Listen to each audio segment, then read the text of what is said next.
Hello, welcome back to the channel. Today I'm talking about the position, the only part of your golf swing that really matters.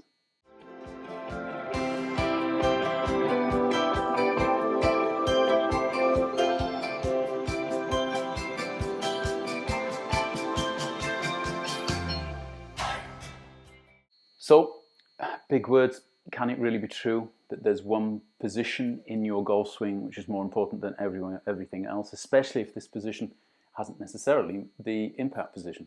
Well, I believe there is. We've been looking for commonality in golf swings for years. What are the good players doing, whether it be Bobby Jones, Jack Nicklaus, or a modern day number one like Dustin Johnson? Why are they able to not only hit the golf ball so far, but also find it? And I believe the position holds the key and the clue to the answer to this question. Well, the first thing to do then is to actually examine it and say, well, what position are you talking about, Jonathan? Well, for me, it's a position you can see in all good golfers just after impact. Just after impact, you will actually find that they still have pressure on the golf club, that their hands are still ahead of the club head. The club head is, if not vertical, close to vertical to the ground. The club face is still square.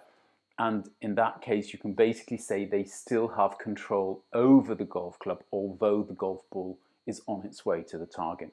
By having this area around the golf ball where they control the club face, it means that they're going to be extraordinarily consistent with the quality of strike that they're getting and the direction that they're able to hit the golf ball in.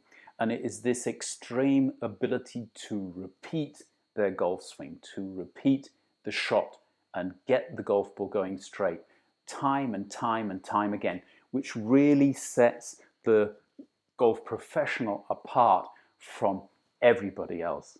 I think we've all hit great golf shots in our lives, but if you stick us up and say play 4 rounds of golf, 4 days, one after another, and they've all got to be of a similar standard, I don't think the majority of us would actually manage that. And a lot of it has to do with our inability to get into this position. So what is this position? Well, the majority of people would look at it as a position that the golf club has shortly after impact. And this for me is wrong. I'm thinking more about a position that you're getting your body into, not only after impact, but before you've even hit the golf ball.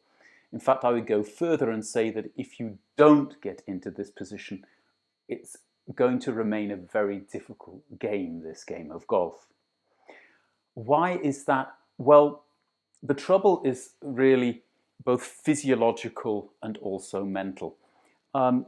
In order to keep pressure on the golf club with your arms and hands, you have to have actually turned your body into a position where that is even possible. I think maybe the easiest way to understand it is if you were trying to apply pressure to a car to maybe bump start it, to get it rolling. First of all, you'd never stand at the side of the car. You'd go around the back so that you could push it. And even if you were standing at the side of the car and somebody had welded a steel bar onto it, you wouldn't stand looking at the car. You would stand looking in the direction that you're pointing. And this is where the trouble starts in golf. We are standing at right angles to the target, and we're not standing with our body pointing in the direction that we actually want to swing the club. The reason for this is just simply that we couldn't generate enough club head speed if we were to do so.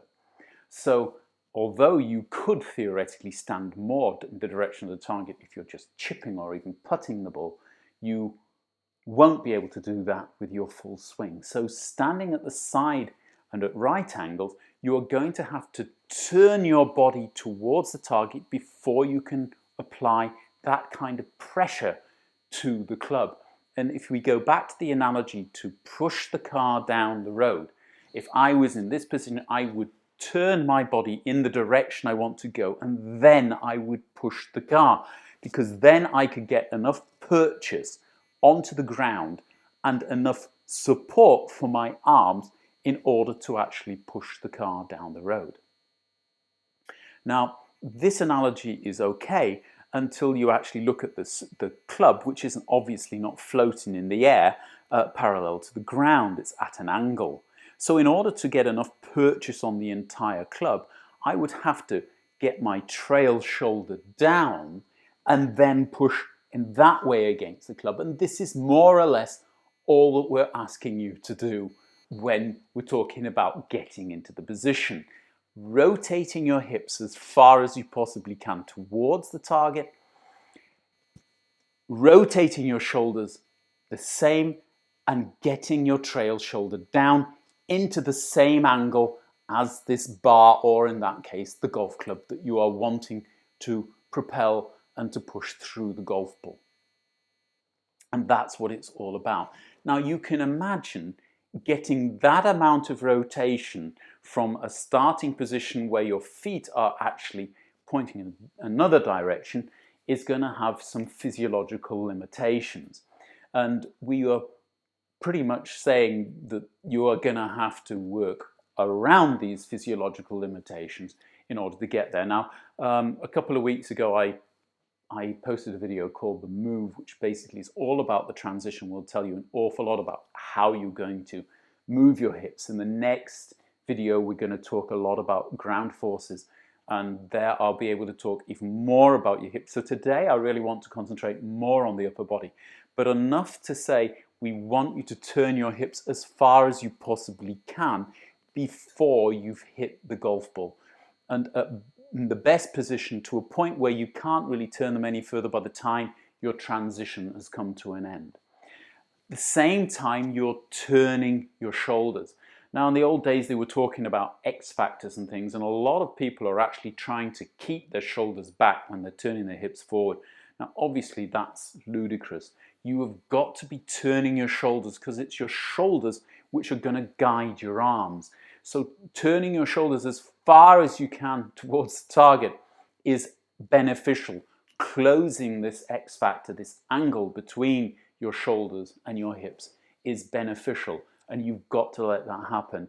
And because of the very small amounts of time which we're talking about, although again, if we go back to the transition, as you change direction, there'll be a very small amount of time where the hips are moving, the shoulders really aren't, and this X factor is actually growing. After that, the shoulders are trying to close the gap between themselves and the hips. They're not being dragged around until the hips can't do any more, and then they start working. They're working immediately to try and close this gap and actually squeeze it shut by the time they actually get into impact.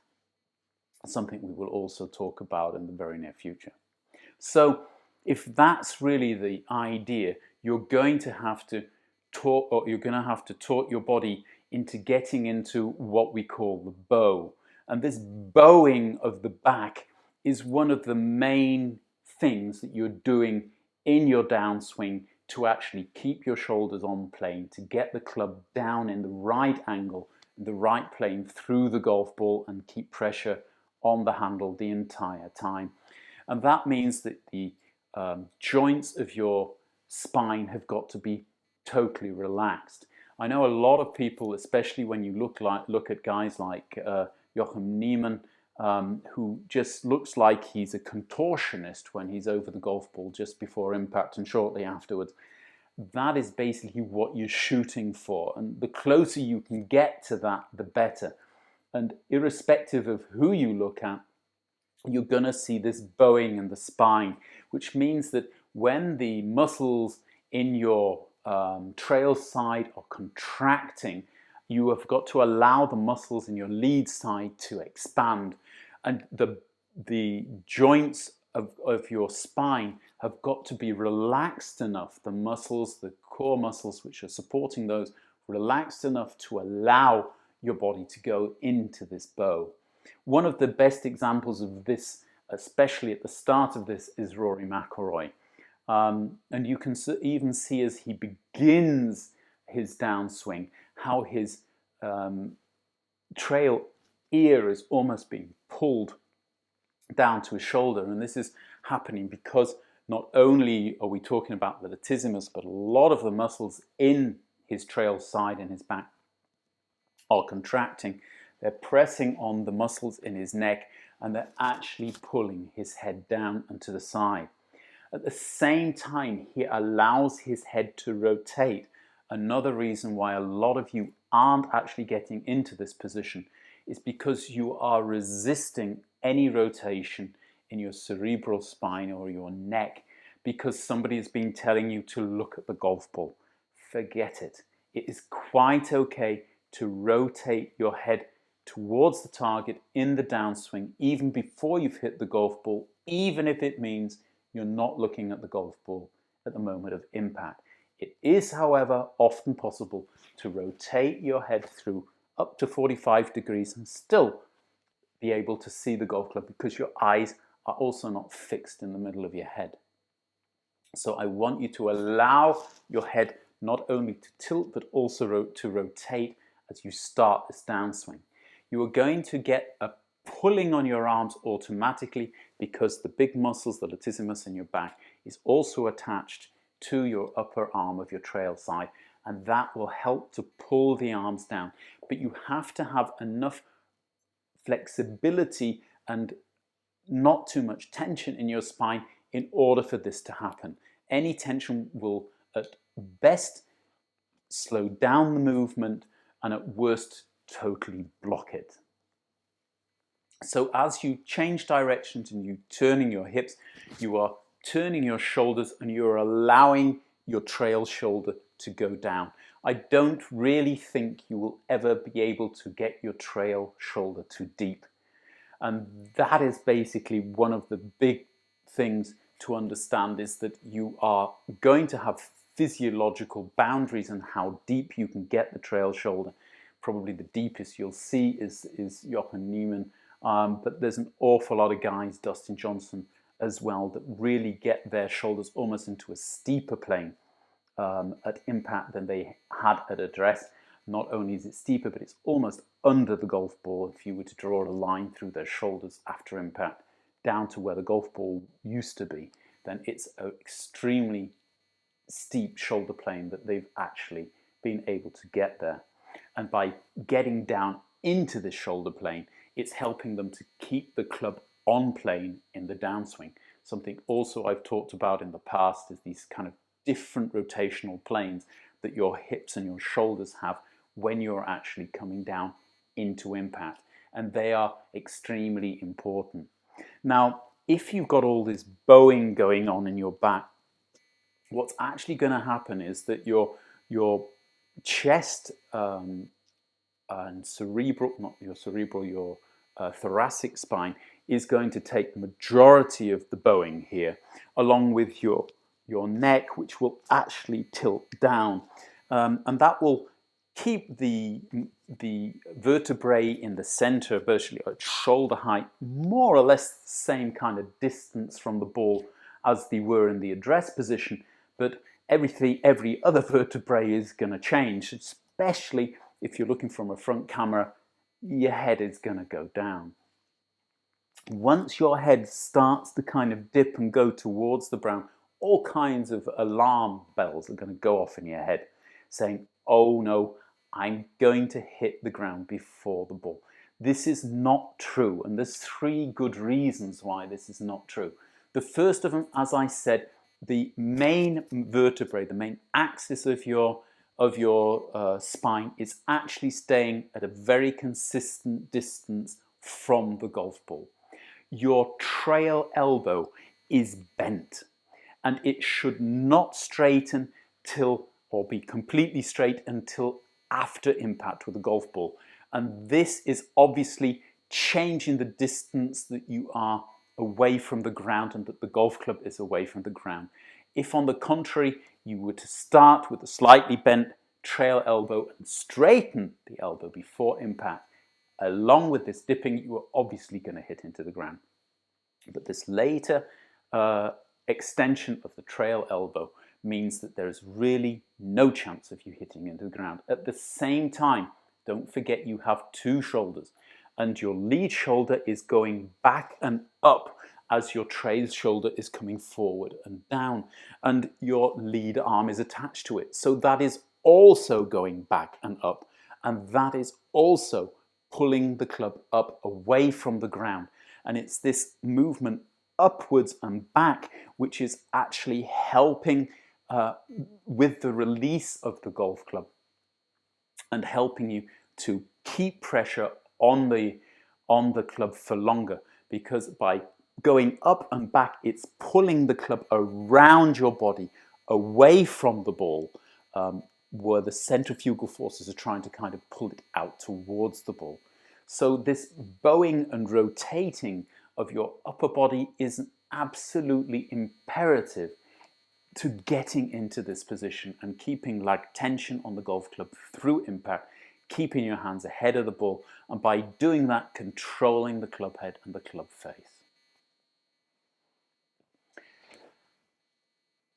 I'm not kidding here, guys and girls. If you can get your body to do this, and you can get it to do it before you've hit the golf ball, this is going to be a game changer for you.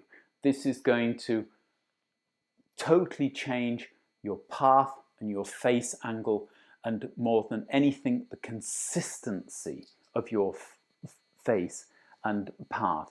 And that way, it's going to help you find more golf balls. And that is going to help your game. I hope you were able to follow it. If it helped you, then please, as ever, hit the like button. Subscribe if you haven't done already. I've also opened a Patreon channel. I shall also leave links there.